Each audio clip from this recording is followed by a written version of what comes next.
Seja bem-vindo a mais uma aula do meu curso completo e gratuito sobre a redação do Enem. Hoje a gente vai entender como a sua redação é avaliada, como cada competência é construída. Isso é muito importante entender, porque aqui a gente vai compreender o que o corretor vai procurar na sua redação para construir a sua nota. E aí você vai entender o que o corretor quer para entregar a ele bem mastigadinho, bem bonitinho, para garantir uma nota maior, tá? Essa aula é muito importante.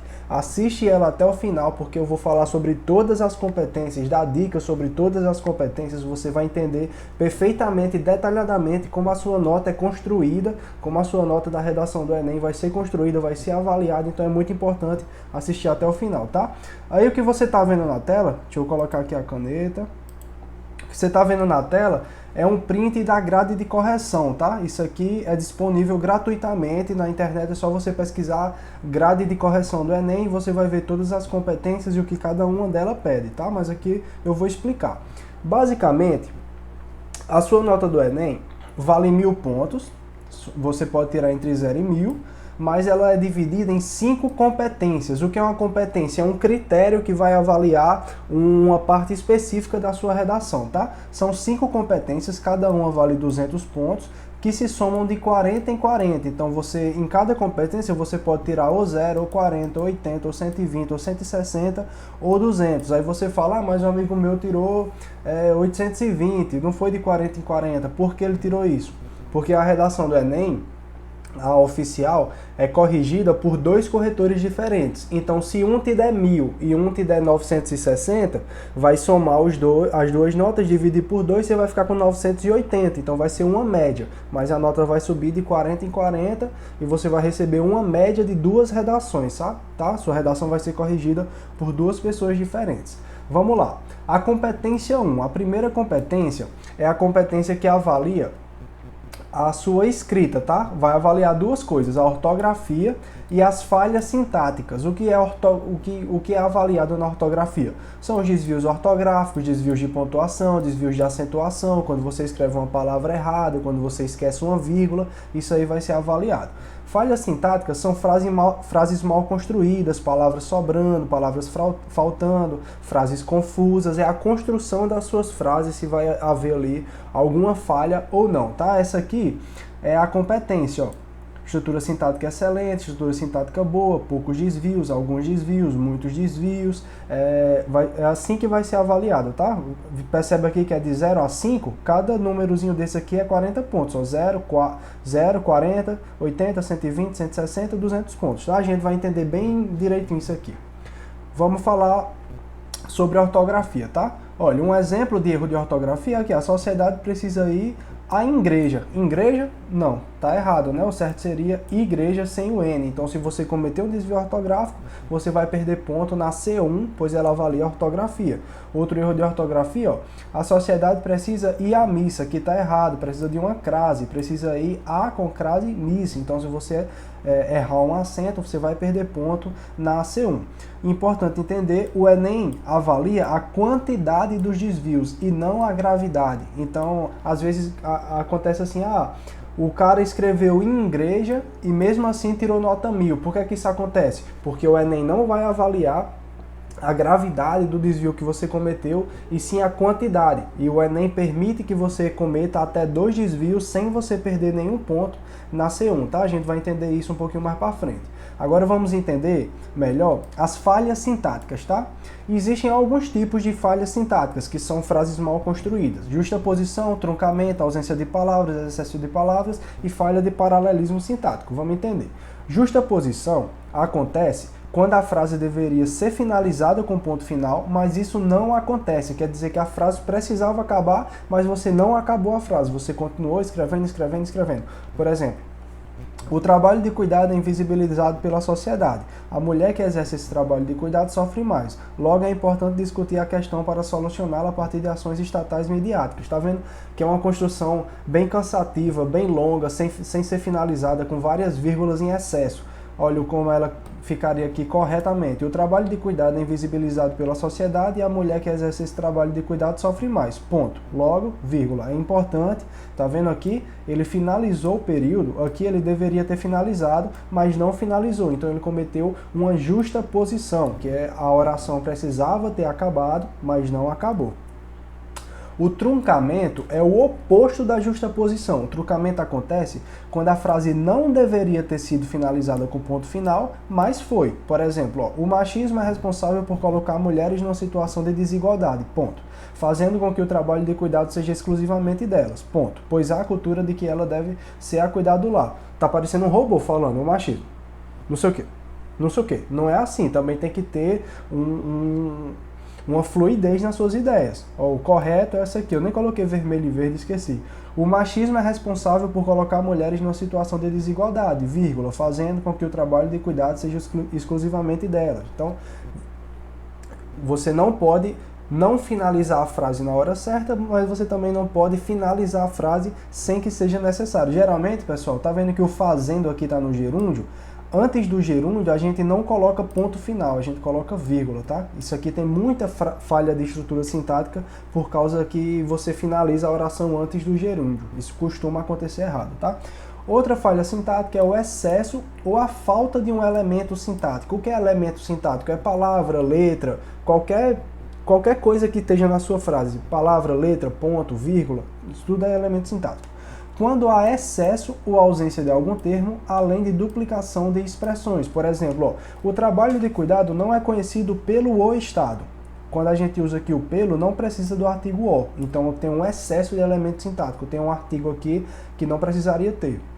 Aí tem aqui, cujo os papéis, isso aqui também não precisava, deveriam ser de assegurar a dignidade e de adotar políticas públicas eficazes. Dado o exposto, aqui falta o artigo. Dado o exposto seria o certo. Devemos discutir a questão. Olha aqui, essa frase corrigida ficaria assim: o trabalho de cuidado não é conhecido pelo Estado. Pelo Estado, não tem o artigo o. Cujos papéis, tá? Não é cujo os papéis, cujos papéis. Então esse os aqui estava a mais, desnecessariamente. Deveriam ser de assegurar a dignidade e de adotar políticas públicas eficazes. Ponto. Dado o exposto, e aqui faltou o artigo, né? Então, quando tem um termo a mais, um elemento a mais ou um elemento a menos, você também comete uma falha de estrutura sintática. Por último aqui, paralelismo sintático é quando as orações deveriam concordar em artigo e gênero, mas isso não ocorre. Por exemplo, tem essa frase aqui: é preciso garantir os direitos das crianças e adolescentes. Isso aqui está errado, porque criança tá no gênero feminino, né? O substantivo criança. E adolescente é no gênero masculino. Então você não pode usar o das para crianças e para adolescentes, porque você está falando aqui os direitos das crianças e das adolescentes, mas isso não está certo. O correto seria: é preciso garantir os direitos das crianças e dos adolescentes. Então, se você faltou aqui fazer esse paralelismo, esse paralelo entre os dois substantivos, você vai cometer uma falha de paralelismo sintático, é outra falha sintática, tá? Vamos ver a quantidade de erro que você pode cometer para tirar cada pontuação na C2, né? Lembrando que é 0, 40, 80, 120 e 200. Você pode tirar algumas dessas opções. O nível 5, que vale 200 pontos, você pode cometer 2 desvios ortográficos e uma falha de estrutura sintática. Lembrando que é diferente. Uma coisa é você cometer um desvio de ortografia, outra coisa é você cometer uma falha sintática, tá? Então, se você cometer 2 desvios e uma falha, você tira a nota máxima. Agora, se você cometer 2 falhas, aí você já tira 160, já vai perder 40 pontos. O nível 4 vai considerar uma estrutura boa e poucos desvios. Aqui é muito importante deixar claro, pessoal, o Enem não especifica o que são poucos desvios, o que são alguns desvios, o que são raros desvios, mas esses números que eu trouxe aqui são números que eu uso em uma das plataformas que eu corrijo para servir de base. Assim, a gente tem basicamente uma média ali.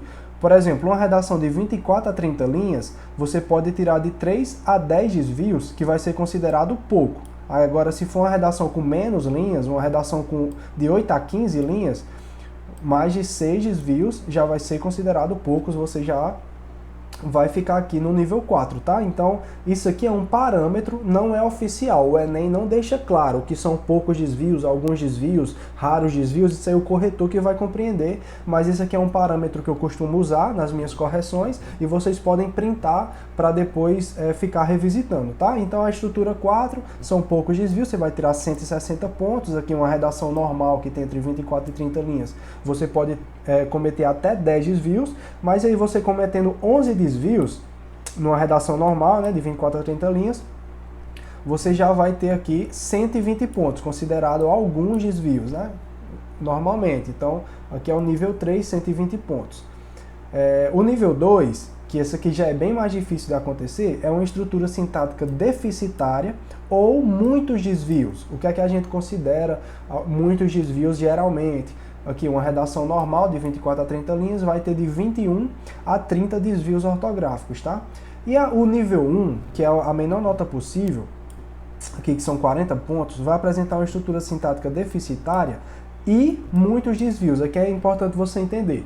Uma coisa é a estrutura sintática deficitária ou, tá vendo aqui, ou muitos desvios. Ou seja, se você apresentar muitos desvios ortográficos, mas a sua estrutura sintática for boa, você vai ficar aqui no nível 2. Mas se você apresentar uma estrutura sintática deficitária e muitos desvios ortográficos, você comete o erro nas duas coisas, tanto na ortografia quanto na estrutura sintática, você vai ficar aqui no nível 1 e vai tirar só 40 pontos. Isso aqui, pessoal, é muito difícil de acontecer, tá? Geralmente é uma redação ali mais deficitária, de uma pessoa que não tem plena consciência, não consegue escrever direito, as frases são confusas, não dá para você entender quase nada da redação, você fica aqui no nível 1.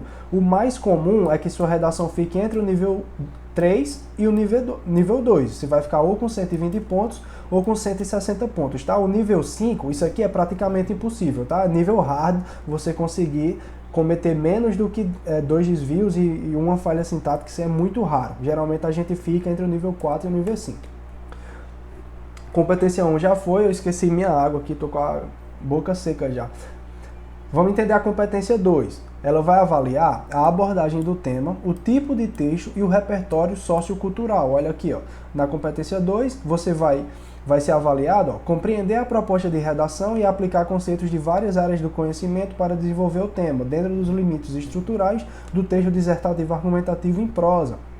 Então aqui, ó, nível 1, você vai tirar o nível 1 se você for uma redação tangente ao tema, apresentar uma redação tangente ao tema, tem aqui o nível 2, aí o mais importante é a gente entender esses 3 níveis aqui, que são os mais comuns, tá vendo? Ó? Você vai tirar 200 pontos se você apresentar uma redação com repertório legitimado, pertinente ao tema com uso produtivo. Você perde ponto se a redação apresentar um repertório legitimado, pertinente ao tema sem uso produtivo. E aqui, 120 pontos, você vai tirar se você apresentar um repertório ou baseado nos textos motivadores, ou não legitimado, ou legitimado, mas não pertinente ao tema. Então, a C2, o mais importante, é o uso do famoso repertório sociocultural, que a gente vai entender com calma. Se ficou confuso, relaxa, a gente vai entender com calma agora, tá? Como abordar o tema de forma completa. A C2 vai avaliar se você aborda o tema, se você atende ao gênero proposto e se você usa um repertório sociocultural. Vamos entender essas 3 coisas. Você vai abordar o tema de forma completa se você mencionar todas as palavras-chave que aparecem na frase temática. Como assim? Se o tema for desigualdade salarial entre homens e mulheres, todas essas palavras devem aparecer na redação. Você tem que mencionar desigualdade, tem que mencionar salarial, tem que mencionar entre homens e mulheres. Você não pode falar só sobre desigualdade salarial, nem pode falar só sobre homens, nem só sobre mulheres. Você precisa abordar todas essas palavras. Tudo isso aqui precisa aparecer no tema. Lá na folha de redação, vai ter lá no final, né, dos textos motivadores, dito isso, redige um texto dissertativo argumentativo sobre, aí vai ter lá, entre aspas, em negrito, o seu tema. Aquilo ali é a frase temática, desafios da herança africana no Brasil. Todas essas palavras precisam aparecer na sua redação, obrigatoriamente, para você abordar o tema de forma completa, tá? E uma coisa importante, e agora, além de mencionar todas as palavras-chave, é preciso compreender claramente o tema proposto. Portanto, leia os textos de apoio com calma. Por que eu estou falando isso? Porque no ano passado, em 2024, O tema foi herança africana no Brasil, né? Valorização da herança africana no Brasil. Teve aluno que só falou, que não entendeu o tema, não leu os textos de apoio, e aí falou sobre herança, mas não falou sobre herança cultural. E aí herança quer dizer financeiro, o seu pai deixa dinheiro para você. Herança cultural é uma coisa diferente.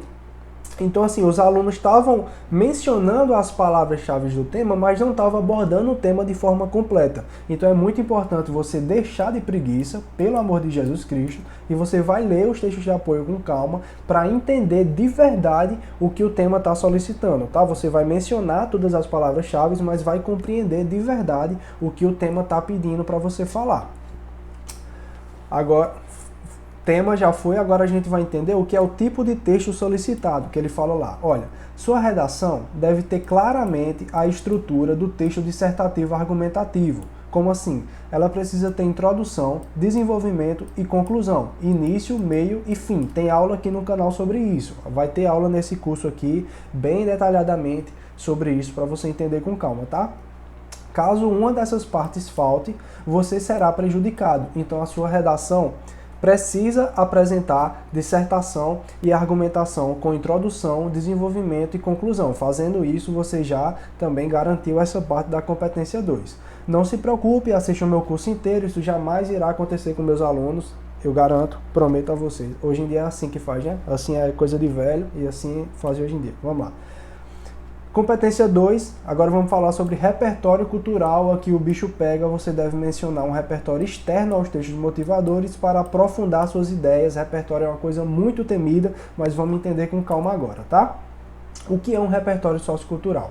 É qualquer coisa que você menciona na sua redação que não estava nos textos motivadores. Pode ser filósofo, pode ser livro, pode ser filme, pode ser série, pode ser desenho, pode ser youtuber. Qualquer coisa que você usa para exemplificar e aprofundar sua redação. O importante é que não seja utilizado de forma decorada e superficial, sem contextualização. Pode ser qualquer coisa, o que importa é que seja bem contextualizado.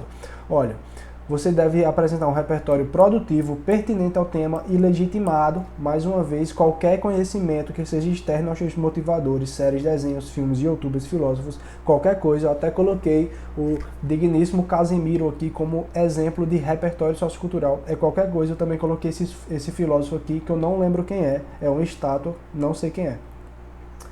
Vamos entender o que são essas três coisas aqui, tá? Produtivo, pertinente ao tema e legitimado. Que é isso? Olha, pertinente ao tema quer dizer que o seu repertório deve ser relacionado com o assunto proposto. Você não vai falar sobre um tema nada a ver. A sua redação é sobre a herança africana no Brasil, você vai falar sobre iCarly. Não tem nada a ver. Então, o professor disse que eu poderia falar sobre qualquer coisa, mas desde que seja relacionado com o tema, pelo amor de Deus. Produtivo quer dizer que o seu repertório não deve aparecer de forma superficial. Você deve relacionar o repertório com o tema de forma profunda. Vamos entender isso. Legitimado quer dizer que ele deve pertencer a alguma área. Vamos entender isso com calma também. Espera aí. Vamos lá. Competência 2, exemplo de repertório não produtivo. Vamos entender o que é repertório não produtivo, sem contextualização, superficial.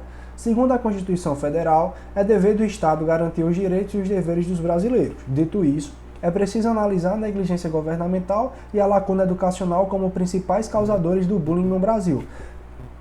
Eu não relacionei nada aqui. Constituição Federal não tem nada a ver com bullying. Por esse repertório aqui, foi apresentado de forma extremamente superficial. Isso não pode acontecer, um repertório não produtivo.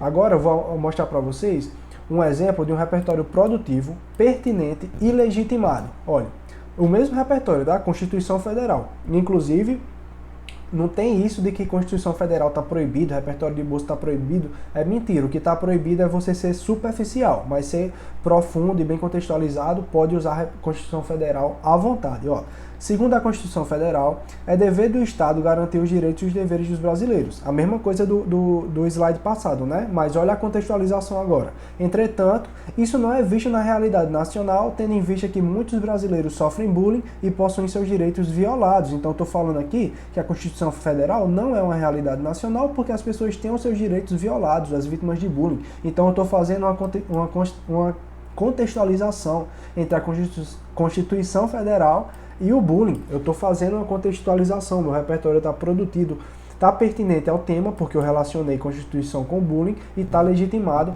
porque é um repertório verdadeiro, conhecido e garantido, tá?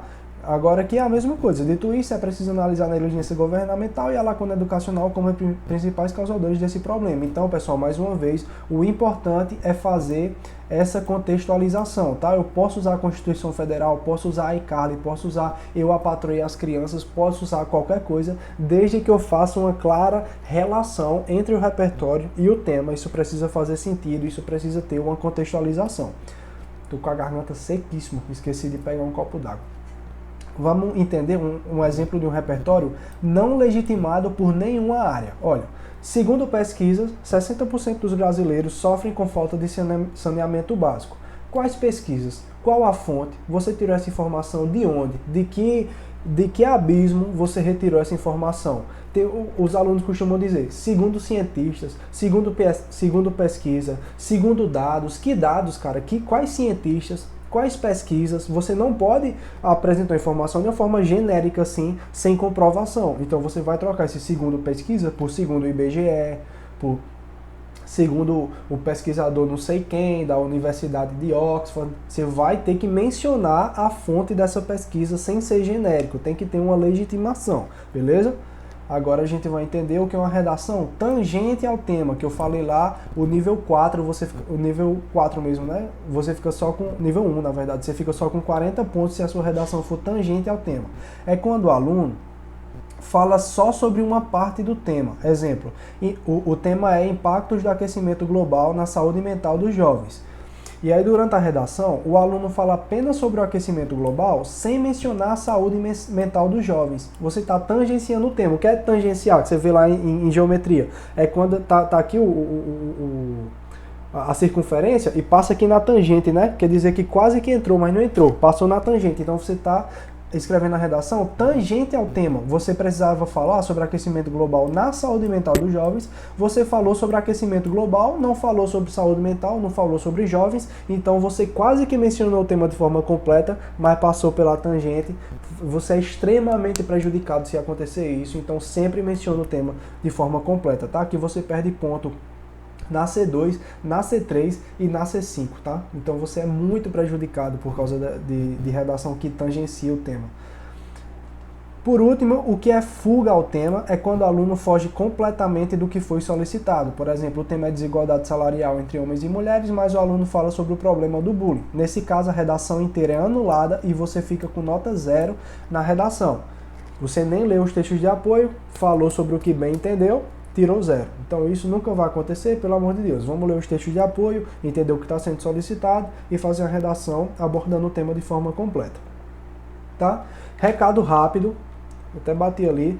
Se você possui dificuldade na redação, ou se você já tira uma boa nota na redação, mas quer garantir a excelência, você pode ser meu aluno particular. A gente vai ter uma aula uma vez por semana, aulas exclusivas feitas para você, é só eu e você. Eu vou entender a sua dor e administrar uma aula específica para te ajudar a melhorar. Você vai ter um conteúdo detalhado, profundo, interativo. Vai ter uma redação corrigida por semana por mim. Eu vou te mandar um tema, um sistema profissional para você mandar a sua redação, receber ela corrigida. Eu vou fazer um feedback na sua cara, falando o que precisa melhorar, o que tá bom, como melhorar para você ter um desempenho ali, uma evolução gradual e constante e rápida, uma evolução astronômica. A gente consegue fazer essa evolução em algumas aulas. Vai ser pelo Google Meet, você pode ser de qualquer lugar do Brasil e você tem uma garantia de alto desempenho em poucas aulas, diretamente comigo, tudo com muita exclusividade, muito detalhe. Eu garanto a você que eu preparo tudo com muito carinho, até ver você subir demais e garantir um alto desempenho, tá? Tá aqui na descrição do vídeo o link para você saber melhor. Como é uma coisa assim tão exclusiva, as vagas são limitadas, tá? Então você vai aqui na descrição do vídeo para ver se ainda tem vaga. Você manda mensagem lá, vê lá no site se tem alguma vaga disponível para você agendar essas aulas que, pô, isso aí meus alunos evoluem demais. Eu garanto a vocês que é um produto muito bom para você evoluir sua nota na redação. Vamos lá, entendendo a competência 3, essa aqui é a mais Competência 3 é o que mais tira ponto, é muito difícil. Aqui vai ser avaliado o seu projeto de texto e a sua argumentação. Olha, tá vendo que tem tangência ao tema? Aqui na C3 também, viu? Senão pode tangenciar o tema, você é prejudicado em várias competências. Mas tá vendo aqui, ó, o nível 5, que você vai tirar 200, você vai precisar apresentar um projeto de texto estratégico e desenvolvimento das informações, fatos e opiniões em todo o texto. Se você apresentar um projeto de texto com poucas falhas, você já fica no nível 4. Projeto de texto com algumas falhas, você já fica no nível 3. Projeto de texto com muitas falhas e sem desenvolvimento, ou desenvolvimento de apenas uma informação, nível 2. Mais uma vez, o Enem não deixa claro o que são poucas falhas, o que são algumas falhas, o que são muitas falhas. Isso aí é interpretativo, cabe ao corretor compreender, tá? Vamos lá. Primeiro, o que é projeto de texto? É quando o corretor olha rapidamente a sua redação e sabe que ela foi planejada. É quando você antecipa seus argumentos na introdução e depois respeita a ordem que foi antecipada. Então, lá na sua introdução, você vai falar: as causas desse problema é a lacuna educacional e a negligência do governo. E aí, durante a sua argumentação, você vai falar sobre lacuna educacional, você vai falar sobre negligência do governo. Uma redação com um bom projeto de texto, ela tem 4 parágrafos, um é a introdução, um é o desenvolvimento 1, um é o desenvolvimento 2, o outro é a conclusão. Você não vai apresentar mais de um argumento no mesmo parágrafo, você não vai escrever um parágrafo gigante de argumentação, você não vai escrever a intervenção no meio da redação, você vai seguir a estrutura padrão da redação Enem, tudo bem bonitinho, de forma previsível, como você vai ver aqui na nossa aula sobre argumentação. Você vai ver com calma como escrever um projeto de texto estratégico. Então tenha calma e assista esse curso completamente, tá?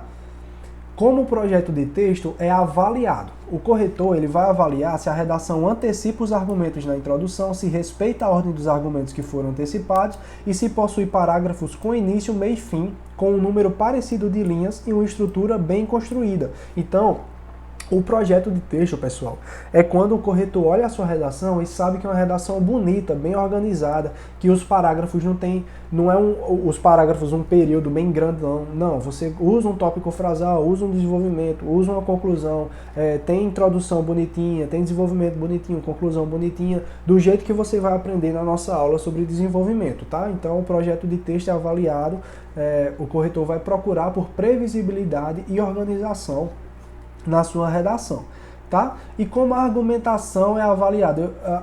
Argumentar, pessoal, é defender seu ponto de vista sobre aquele assunto. A gente vai entender na aula sobre desenvolvimento mais profundamente, tá? Aqui é mais sobre as competências. Então, o corretor, ele vai procurar lacunas na sua argumentação. Por exemplo, você coloca a culpa no governo, você diz que o problema é da negligência governamental, mas você não prova, mas você não justifica, mas você não traz exemplos. Então a sua redação é rasa, é frágil, né? Então o corretor vai procurar lacunas. Você fala, isso é problema do governo, mas não fala por quê. Então a ausência do porquê é uma lacuna na sua argumentação, tá? Então por isso nós devemos justificar e comprovar nossos argumentos. Sempre que a argumentação está sem justificativa ou sem comprovação, terá uma lacuna, nós não podemos ser superficiais ao argumentar, beleza? Importante, a C3 é a competência mais difícil de obter nota máxima. Assista com calma a aula sobre desenvolvimento deste curso, pois ela ensina a extrair o máximo desta parte da prova. Então, assista a aula completa lá, o curso completo, que você não vai ter tanto problema com a competência 3, beleza? Competência 3 foi, agora a gente vai para a competência 4, estamos quase lá, tá? Competência 4 vai avaliar o uso de operadores argumentativos. O que é operador argumentativo? Essas palavras que a gente usa para conectar uma frase com a outra, tipo além disso, ademais, portanto, no entanto, dito isso, visto isso, esse tipo de palavra, tá? A gente também vai ter uma aula completa só sobre operador argumentativo aqui, bem detalhadamente, então tenha calma e assista o curso completo. Tá vendo aqui, ó? Para você tirar a nota máxima, você precisa ter uma presença expressiva de elementos coesivos inter e intraparágrafos, vamos entender o que é isso, e raras ou ausentes repetições, ou seja, você pode apresentar repetição de palavra, mas de forma rara, e sem inadequação, ou seja, você não pode apresentar nenhuma inadequação coesiva. Inadequação coesiva é quando você apresenta um operador argumentativo sem saber o significado dele. Na aula sobre coesão a gente vai entender isso com calma, tá? O nível 4, se você apresentar uma presença constante de elementos coesivos, e o nível 3, se você apresentar uma presença regular de elementos coesivos, E o nível 2 é uma presença pontual, ou seja, tem um elemento coesivo aqui e ali, mas basicamente não tem. O nível 1 se você apresentar uma presença rara de elementos coesivos. Vamos entender melhor, tá? Tá vendo que aqui ele fala, ó, elementos coesivos inter e intraparágrafos? É isso aqui. Existem dois tipos de operadores argumentativos. O interparágrafo, que são os que aparecem entre um parágrafo e outro. Tem os 4 parágrafos aqui. Eu vou usar um operador aqui entre um parágrafo e esse, depois um entre um parágrafo e esse, depois entre um parágrafo e esse. O intraparágrafo eu vou usar dentro dos parágrafos. Então vai ser dentro dos parágrafos, eu finalizo um período, coloco um operador argumentativo. Vamos entender com calma, tá? Interparágrafo, que é o entre um parágrafo e outro, você não precisa aprender esse termo aqui não, tá? Relaxa, você tem que entender que tem os operadores entre os parágrafos e os dentro dos parágrafos. Entre os parágrafos, a gente vai usar no mínimo 2. Professor, por que no mínimo 2? Porque o Enem obriga, ó. Havendo elemento coesivo do tipo operador argumentativo entre parágrafos em pelo menos 2 momentos do texto. É obrigado ter em 2 momentos do texto. E pelo menos um elemento de qualquer tipo dentro de todos os parágrafos, tá? Então isso aqui, é obrigado. No mínimo 2 entre os parágrafos. Geralmente a gente vai usar aqui, ó, entre o terceiro e o segundo parágrafo, o ademais, que é o operador do tipo aditivo, e entre o último, que é o quarto e o terceiro parágrafo, a gente vai usar um operador do tipo conclusivo, que é o portanto. Na nossa aula sobre operador argumentativo, a gente vai entender o sentido de cada operador argumentativo, vai entender isso aqui mais profundamente. Por agora, você tem que entender que são 2 operadores argumentativos entre um parágrafo e outro. Nunca pode ser só um, tá? No mínimo 2. Dentro dos parágrafos, a gente vai usar entre um período e outro. Vamos entender com calma, mas a gente vai usar dentro de todos os parágrafos. O Enem exige que tenha pelo menos um operador argumentativo dentro de todos os parágrafos. Todos os parágrafos, eles são divididos em 3 partes. Cada parte deve ser conectada por um operador argumentativo. Vamos entender com calma. Ó, isso aqui é um parágrafo de exemplo. Ó. Portanto, este problema é um mal que assola a humanidade e precisa ser resolvido. Eu finalizei um período, tá? Eu finalizo um período sempre que eu termino uma frase com ponto final e começo uma nova. Finalizei um período, dessa forma, eu usei um operador argumentativo. Notamos que este problema decorre da baixa representatividade, tal. Terminei aqui o período. Ó. E do estigma social enraizado na sociedade. Finalizei o período. Ponto final. Por isso, fica nítido que este problema deve ser mitigado de forma urgente. Então, sempre que eu finalizo um período, eu vou usar um operador argumentativo. E aqui, entre um parágrafo e outro, para iniciar o parágrafo, eu vou usar um operador argumentativo também. Beleza? Eu repeti aqui o slide. Importante, a C4 também avalia a quantidade de repetições feitas ao longo do texto, então você deve evitar ao máximo repetir a mesma palavra dentro de um parágrafo. Na aula sobre operadores argumentativos, entenderemos isso mais profundamente. Então vamos tentar usar sinônimo, não ficar repetindo palavras, tá? Agora vamos, finalmente, eu não vejo a hora de eu beber um copo d'água. Entender que eu esqueci minha água, pô. Que vacilo. Ainda mais gripado, tô com a garganta seca já. Entendendo a competência 5, que é a nossa última competência, ela vai avaliar a proposta de intervenção, é o nosso último parágrafo. Vamos entender com calma, tá? Proposta de intervenção, gente, é quando a gente, olha aqui, vai apresentar alguma solução para o problema. Então, se você está falando sobre o bullying, você falou que a culpa do bullying é do governo, na introdução você apresenta o tema, no desenvolvimento você apresenta as causas do tema e no último parágrafo, na intervenção, você vai apresentar uma resolução para o problema. Então, você vai falar que o governo tem que criar leis, que as escolas devem implementar aulas sobre esse assunto, você vai apresentar uma solução para esse problema, tá? A intervenção é dividida em 5 elementos obrigatórios. Esses 5 elementos sempre precisam aparecer no seu último parágrafo.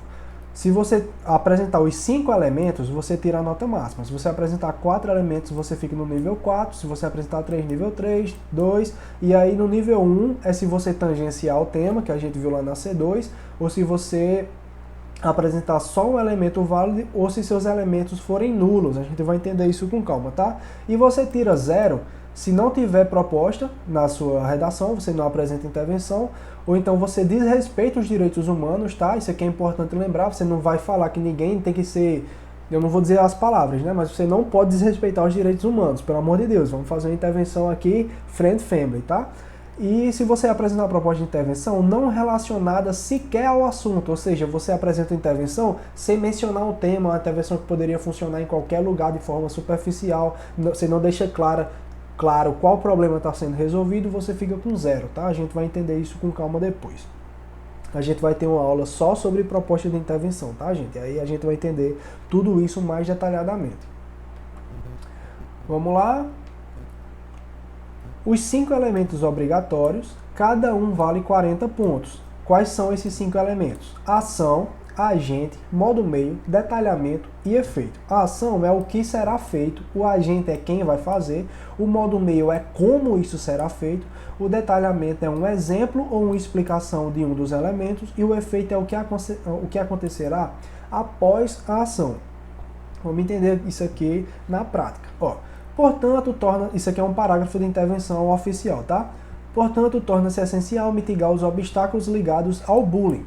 Nesse sentido, compete ao Estado, o Estado é quem vai fazer, é o agente, tá aqui na cozinha certa, tá?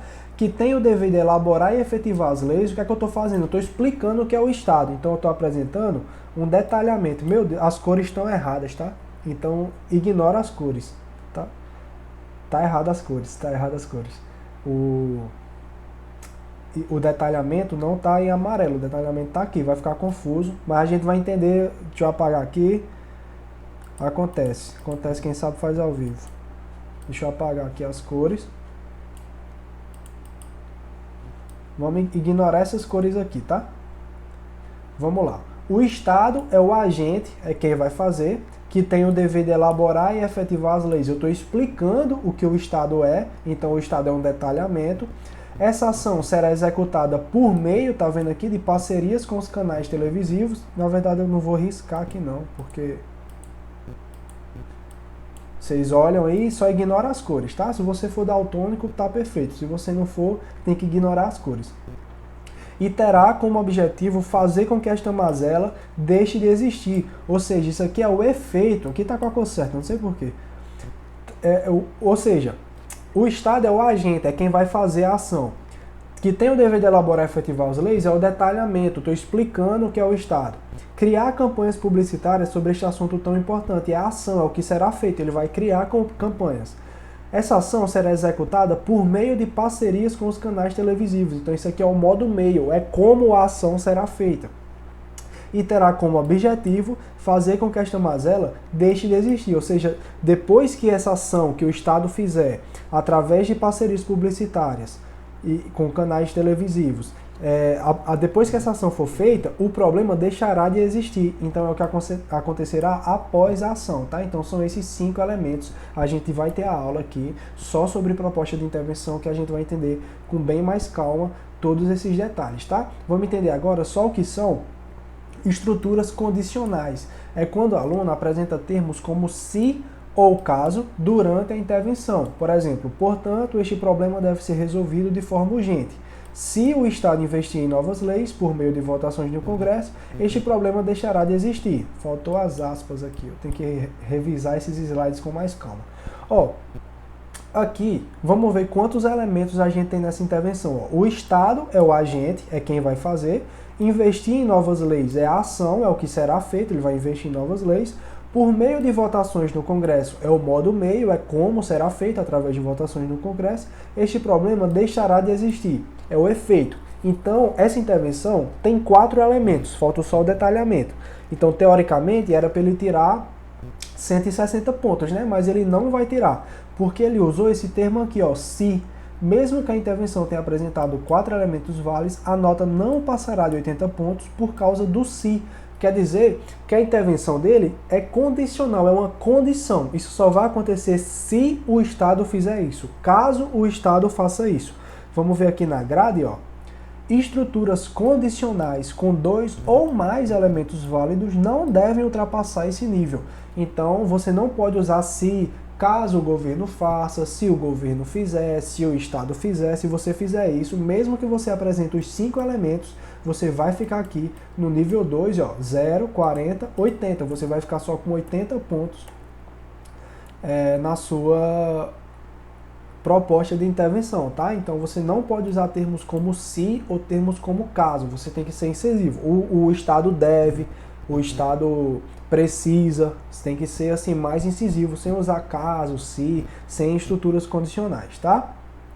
Pessoal, são as 5 competências, um recado bem importante, tá? Lembre-se que redação é prática, então escreva a redação toda semana, de preferência mais de uma redação por semana, para você garantir uma excelência na sua redação. Você pode estudar através da minha apostila Redação Enem Simplificada, essa apostila linda, que é uma apostila completa, com mais de 50 páginas, com lista de argumentos explicado, lista de repertórios explicado, lista de operadores argumentativos, tudo bem explicadinho, parágrafo por parágrafo do Enem, detalhadamente explicado. Cada competência do Enem tá lá bem explicadinha também, para você consultar ali na apostila.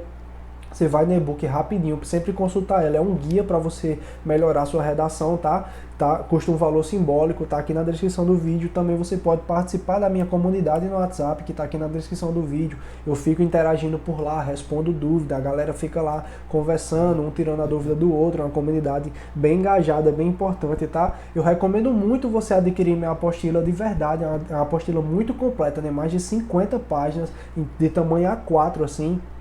É tudo bem explicadinho, com detalhes, vai te ajudar demais aí no processo de estudar, para você sempre estar ali conferindo os erros, conferindo argumentos. Sempre que você tiver ali enganchado, em dúvida em alguma coisa, você vai na apostila, mata a sua dúvida, porque eu tenho certeza que tem tudo lá que você tiver dúvida. Você dá um Ctrl F e encontra lá para sanar suas dúvidas, tudo bem detalhadamente, tá? Espero que tenha tudo ficado claro. Se inscreve aqui no canal, que a gente tem muito vídeo, muita aula, muita dica sobre redação, sobre língua portuguesa. Espero que tudo tenha ficado claro e até o próximo vídeo.